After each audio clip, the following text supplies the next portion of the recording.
The Kraft Foods Company presents Willard Waterman as the Great Gildersleeve.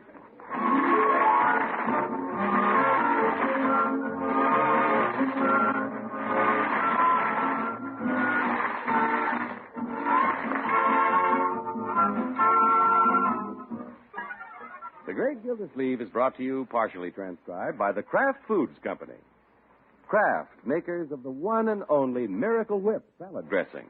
We say one and only because there just isn't any other salad dressing like Miracle Whip.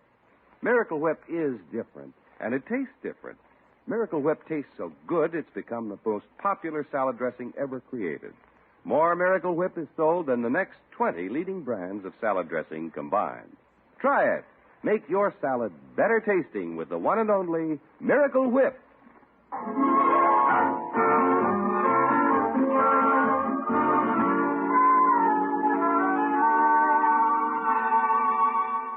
According to an old song, every cloud has a silver lining.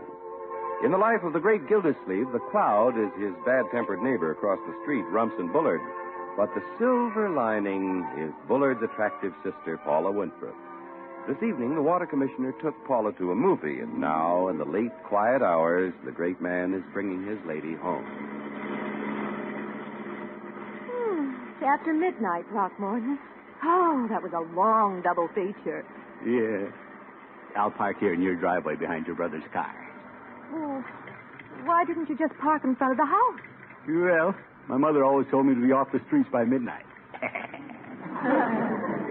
Yeah, I thought we might sit and chat a while. Well, we mustn't disturb Rumson. You're parked right under his window, and you know how upset he gets if he's awakened.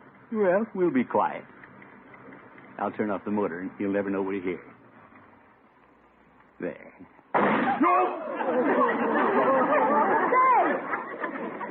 Backfire. The water department will have to stop watering the gasoline. I think I'd better go in the house, Throckmorton. Paula, please. It's such a beautiful night. Well. It's the witching hour. Look at the romantic sky. If we stay here long enough, I may see a star fall and get a little wish. If you stay here long enough, you may see a shoe fall from that window. No. Let's get some music on the radio. Softly. If I can reach over and find the button. Oh, you better not. Darn it. Touch the horn. Gildersleeve, is that you parked in my driveway? Yes, it's me, Mr. Bullard. Sorry I honked. That's all right. Honking is expected of a silly goose. Goose? Well, this won't happen again. You go back to bed now. No, I'm staying here at the window until you go to bed. Throckmorton, I must say good night. Yeah, we don't want him to catch cold. Well, it's been such a wonderful evening. I'm sorry it has to end. It doesn't have to end yet, Paula. We can sit here on the porch a minute. Oh, I don't think we'd better. Why not? He's gone back to bed. I have not. All right. Good night, Paula. Good night, Throckmorton. I'll give you a jingle tomorrow. Good night. Good night. Good night. Good night, Mr. Bullard. Noisy neighbor. Slamming windows at this hour of the night. No consideration for other people. Now, just ease quietly out of the driveway.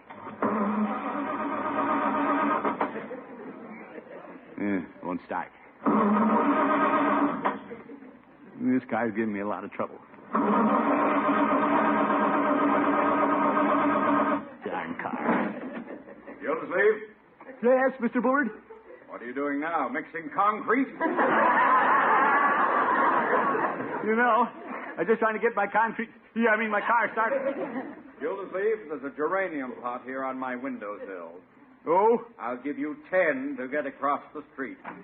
Let me out of this car. Now, see here, Bullard. You aren't going to frighten me. 1, 2... I have no intention of running across the street. 3, 4, 5... Bullard, don't you throw that! 6, 7, 8, 9, 10!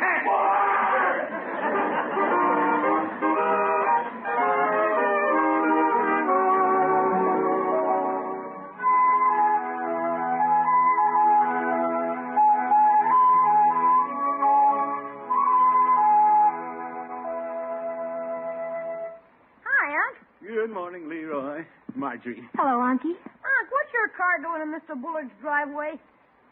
It's sitting there. Yeah, but why? Did you run out of gas, Unky? If you're going to run out of gas, why didn't you have it happen out at your reservoir? No, children, I didn't run out of gas. I just left it there because it was a little hard to start. I didn't want to disturb anybody. Miss Gill, please. Yes, Bertie? How do you suppose that broken geranium pot got over here in the front yard? Geranium pot? It matches them over Mr. Bullard's house. Well, perhaps it fell out of his window. And bounced across the street? Well... Unky, I thought I heard you and Mr. Bullard having words last night. He sure gives you a bad time, Unc. Well, I guess he just resents my calling on his sister. I know how you can get even with him, Unc. Marry her. Leroy, don't be silly. Boy, would he hate to have you for a brother-in-law. Leroy, I'm not going to marry anybody just to get even with Bullard. Besides, neither Paula nor I have any idea of marriage. At least I haven't. Our relationship is purely platonic. Leroy. Well, I don't think Mr. Bullard considers it purely platonic. No, ma'am. What's this, Bertie? Mr. Bullard is afraid the wedding bells are going to start ringing. There's no basis for that, Bertie. Yes, sir. When he thinks about you two getting the knot tied, he's fit to be tied. Well, I'm not going to worry about it. No, sir, but he is. Well, let him. And you ain't going to worry about it, Miss Gillsleeve. You bet I'm not. And Miss Margie ain't going to worry about it. Of course not. And Leroy, he ain't going to worry about it. Heck no. And is Bertie going to worry about it? No, sir, but Mr. Bullard is. Because when he thinks about you two getting the knot tied, he's fit to be tied.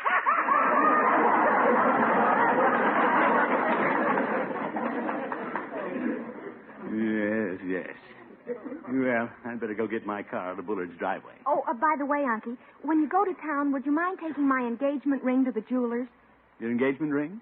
What are you and Bronco going to do? Hock it to build your house? No, Leroy.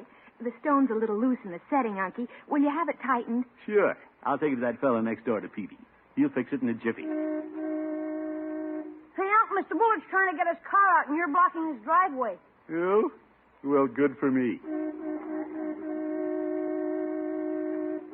Gosh, listen to that. Aren't you going to do something, Unky? Oh, let him honk, the big goose. Now what's he trying to do? I think he's trying to run right over your car. He's pushing you out into the street, Unky. Well, by George, I'll put a stop to that. Let him go, Unc. Your old car will cut his to ribbons. Leroy, you're talking about our family car. Bullard, what do you think you're doing? It's Can Day, Gildersleeve, and I'm pushing one out into the street. Don't take that off him, Unc. He's talking about our family car. Bullard, where are you pushing my car? I'm pushing it up on your lawn unless you get in and steer it. All right, I'll get in, but watch it. Are you ready, Gildersleeve? You're all set. Easy does it.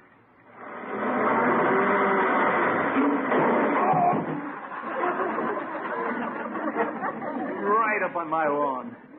He's a hard man to like.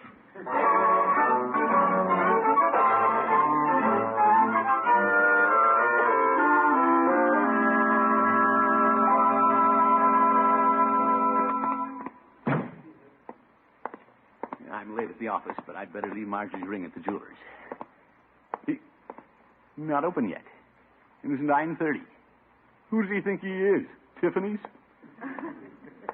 Well, I'll go next door to Peavy's and wait until he opens. Hello, Peavy. Hello, Mr. Gildersleeve. What can I do for you this morning? You can fix me a Coke, Peavy. Yeah. I'm a little thirsty. Excuse me for mentioning it, Mr. Gildersleeve, but you've got your makeup on crooked this morning. Makeup? Look in the mirror. Oh, car grease on my nose. Getting nosy around cars, are you? I had a little trouble starting mine, Peavy. I had a little trouble with Rumson Bullard, too. He pushed me right off the sidewalk. Well, why didn't you push him back? Right, George. If I could have got going, I'd have smacked him back all right. Left me sitting right on the lawn. You don't say. Knocked off my bumper guard. My, I didn't know you wore a bumper. I'm talking about the car, and you know it. I'd leave my car parked in his driveway. He wouldn't like that. Peavy, I had a date with his sister last night. He wouldn't like that either. Well, I don't care whether he likes it or not. What Paula and I do is none of his business. And I told him so. And he left you sitting on the lawn. Yeah, all right, Peavy. Let's drop the subject. From now on, Bullard can go his way, and Paula and I will go ours. Well, you better get ready to go one way or the other. What's this, Peavy? I see Mr. Bullard pulling up out front, parking right behind you. Youpher. I'm in no mood to bump into him again this morning. I might lose my temper. Is that bad? The pharmacy has bandages, iodine, some club steaks behind the lunch counter for black eye. That'll do, Peavy. Here, do me a favor. No. When the jeweler next door opens, give him this ring. I want the setting tightened. What kind of ring is it, Mr. Gildersleeve? It's an engagement ring. What does it look like? It looks like an engagement ring. Yes. Yeah, I have to run now. Oh. You again. Yeah. And you again. Good morning, Peavy. Well, hello, Mr. Bullard. Peavy, give me a pound of my pipe tobacco and a carton of... What's this? A diamond ring? An engagement ring? You mean you've started selling engagement rings? No, that belongs to Mr. Gildersleeve. It does? He asked me to give it to the jeweler next door. Seems he wants the stone tightened. Oh, let me see that ring. Well, handle it carefully, Mr. Bullard. Those things are expensive. I know. It's loose, all right. I'll bet this is the same ring Gildersleeve has been offering girls for the past 20 years. Could be. Mr. Gildersleeve has been eligible a long time. Well, he's not eligible around my house. Peavy, did he say who he's giving it to? No, he didn't. Did he mention my sister Paula? Yes, he did. Oh, no. What did he say, Peavy? Well, I guess it's no secret. He said you could go your way, and he and your sister would go theirs. Oh, did he? Why, that wall-eyed water buffalo. He can't give her an engagement ring. He can't marry my sister. Well, no, I wouldn't say that.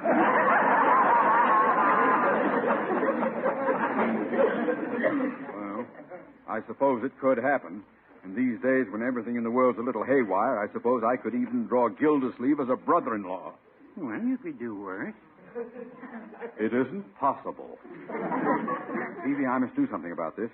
I don't know what I'll do yet, but I'll think of something. So don't tell Gildersleeve I know the awful truth. Very well. But I'll break it up if I have to run that presumptuous water peddler out of town. Pardon me, Mr. Bullard. Gildersleeve, are you back? My car won't start again. Would you mind giving me a gentle push? I'll give you a push. Right into your reservoir!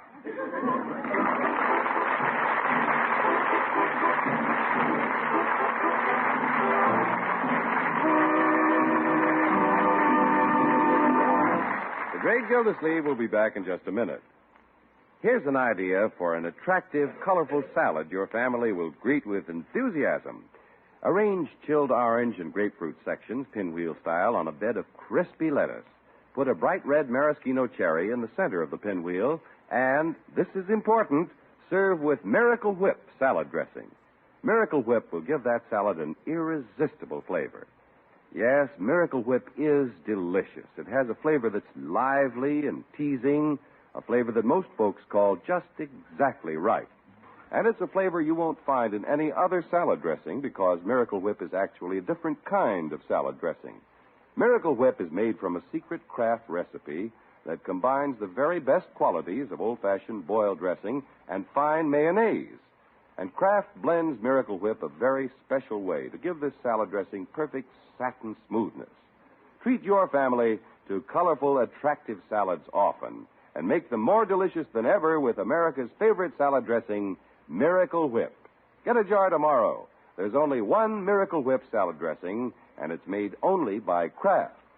Be sure you see the name Miracle Whip on the jar you buy.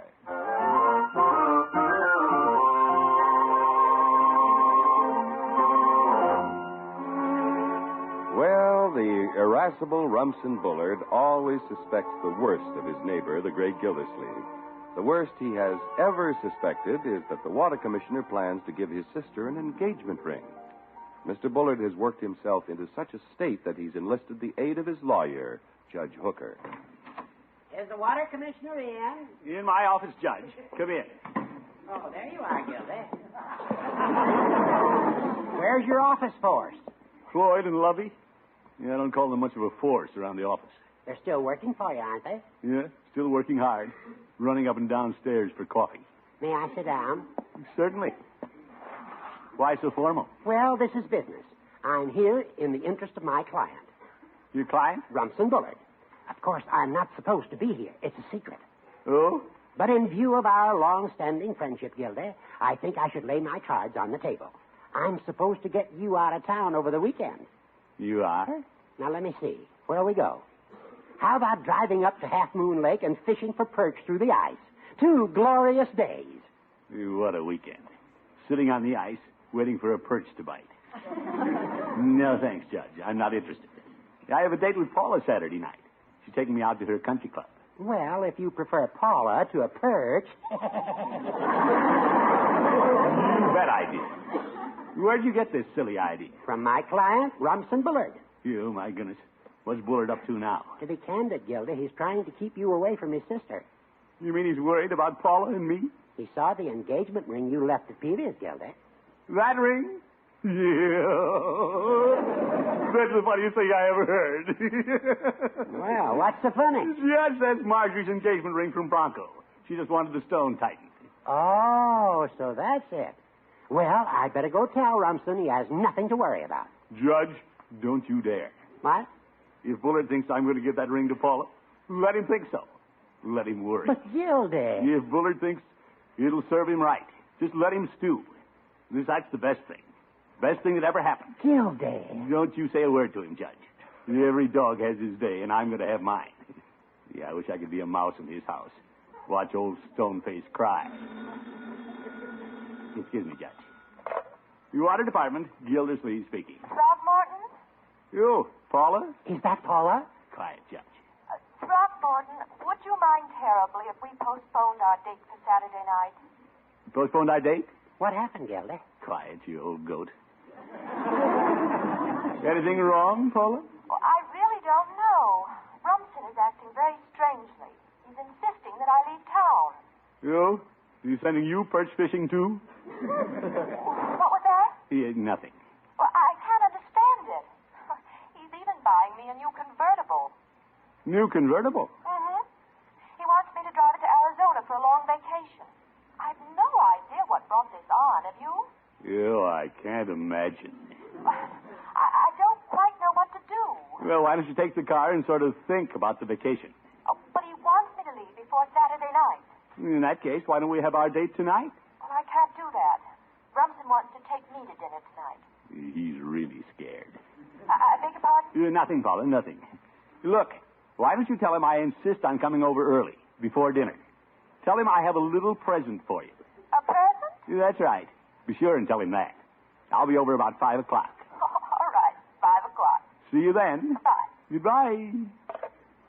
Well, what are you looking so pleased about? Yeah, I've got Bullard on the run this time. He's shaking in his boots, buying Paula a new car, sending her off to Arizona, taking her out to dinner. You wait till she tells him that I'm coming over at 5 o'clock with a present. You'll think it's the ring. That'll be the last straw. Gilda, you're playing with fire. Don't worry, Judge. When the time comes, I can turn on the water.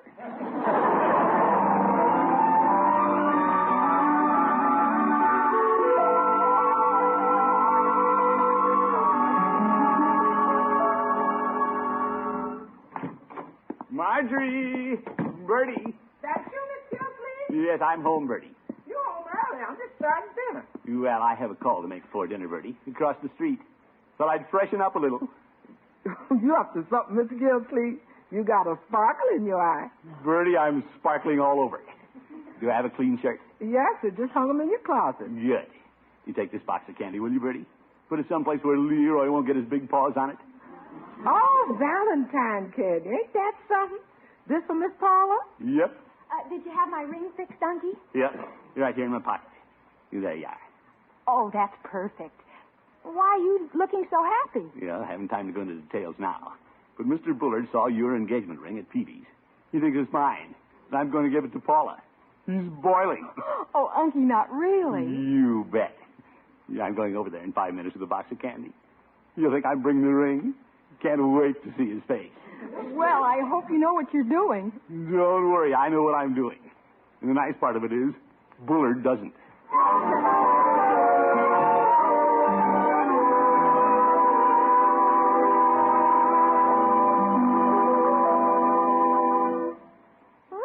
How do I look, Rumson? What? Oh, very nice. But aren't you dressing a little early, Paula? It's scarcely 5 o'clock. We won't be going to dinner until 7. Oh, I know, but Throckmorton's coming over at 5. What? Uh-huh. He said he was bringing me a present. And for some reason, he wanted me to be sure to tell you about it. Oh, that diabolical ox. But, Rumson... Paula, you must not see him. We'll pull down all the shades. Bar the door. We'll do nothing of the sort. Please, after all I've done, Paula, a new car, vacation, money. You can't marry that reservoir Romeo. Marry? Well, who said I intended to marry him? Well, you don't know this, Paula, but I discovered this noon that Gildersleeve has an engagement ring. I saw it at Peavy's drugstore. He was taking it to the jeweler to have the stone tightened. He's going to ask you to marry him, Paula. He's going to... Well, is that funny? Rumson. Yes? That wasn't Throckmorton's ring. It wasn't? That was Marjorie's engagement ring. I walked down to the corner with her this morning. She told me she'd asked her uncle to take it to the jeweler's for her. I've been hoodwinked. Swindled. Well, if you'd only told me. So that's why he wanted to be sure I knew he was coming over at 5. That deceitful water merchant has had me on. He's been chortling behind my back. Marriage is the last thing Throckmorton would think of. Why, it's never entered his mind. Oh, it hasn't, eh? Well, Paula, I see our large friend coming across the street. I'd like a word with him alone. Don't be long. So marriage is the last thing he would think of.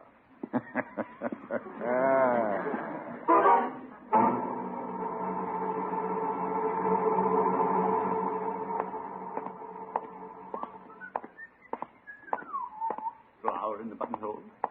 Valentine candy. If I don't look like a man coming to propose, I never saw one. Yeah, maybe this is a mean trick to play on Bullard. But he has it coming. I'll scare the daylights out of him. I hope he answers the door. I'll bet his face will be purple.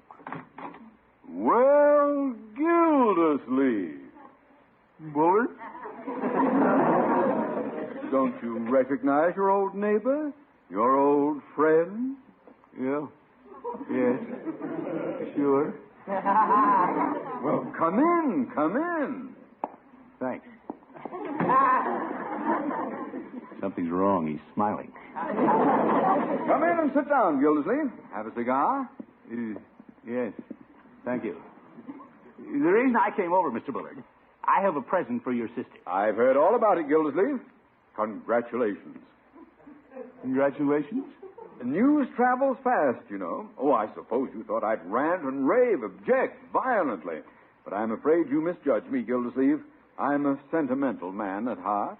Well, when I learned that you were bringing my sister a ring, all the little difficulties and misunderstandings you and I have had in the past melted away. When Cupid pierced your heart with his little arrow, a few shining splinters lodged in mine, too. Yes, but... Of course, I'm Paula's older brother, and according to custom, you should ask my permission. But, Mr. Bullard... You have my permission. Oh, brother. Mr. Bullard. You and Paula are now engaged. There has been a tradition in our family, Gildersleeve. When a man makes it known that he has a ring for one of the Bullard girls, he has then declared himself. Yes, but, I didn't... The pact has been made. There is no turning back. It is the law of the clan. The clan? The Bullards guard our women with primitive jealousy. You do? At one time, long ago, some worthless scoundrel let it be known about that he had a ring which he intended to give to one of the sweet, trusting Bullard girls. Oh? Then he tried to back out, claimed the ring was not his, that it belonged to some relative. Can you imagine any man low enough to do a thing like that? Zeke. He met with a fatal accident the next day.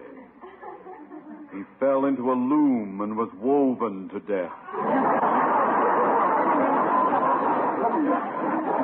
Oh, my goodness. Mr. Bullard. Yes? Mr. Bullard? Yes? You see, well, you see, yeah, Petey's. That ring. Your ring?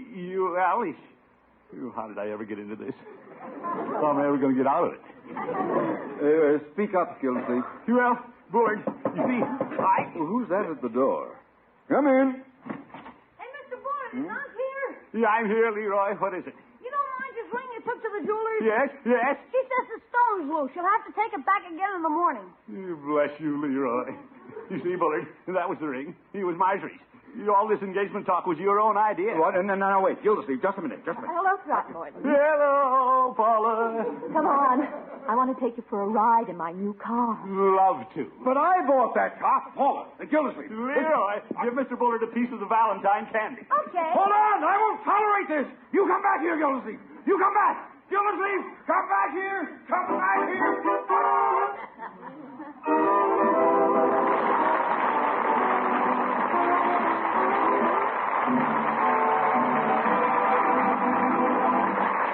The great Gildersleeve will be with us again in just 30 seconds.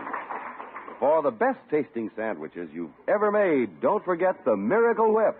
Smooth, delicious Miracle Whip salad dressing adds a truly wonderful flavor to sandwiches. A flavor that's lively, teasing, and just peppy enough. Miracle Whip is perfectly smooth, wonderful for spreading. Get a jar of Miracle Whip salad dressing tomorrow. For delicious sandwiches and for outstanding salads, use America's favorite salad dressing, the one and only Miracle Whip.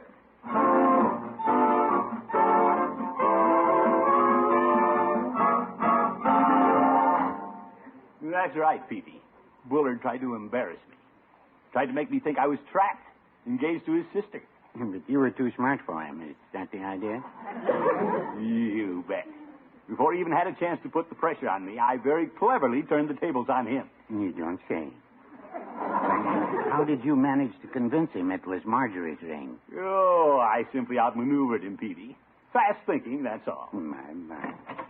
Hi, Unc.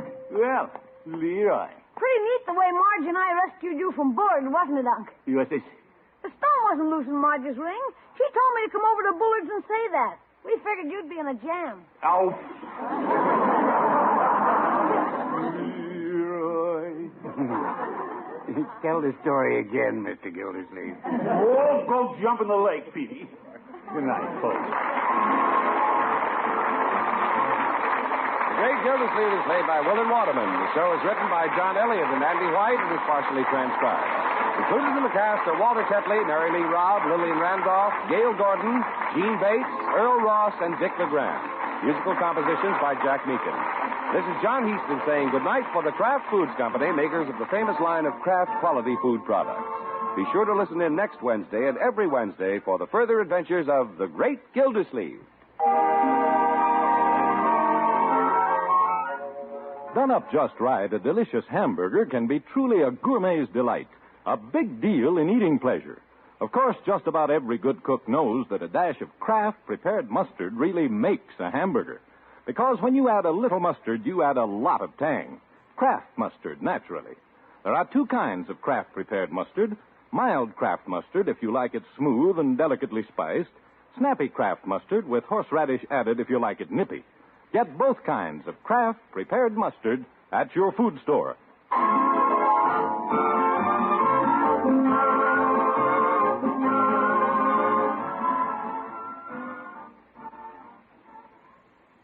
It's You Bet Your Life with Groucho Marx, next on NBC.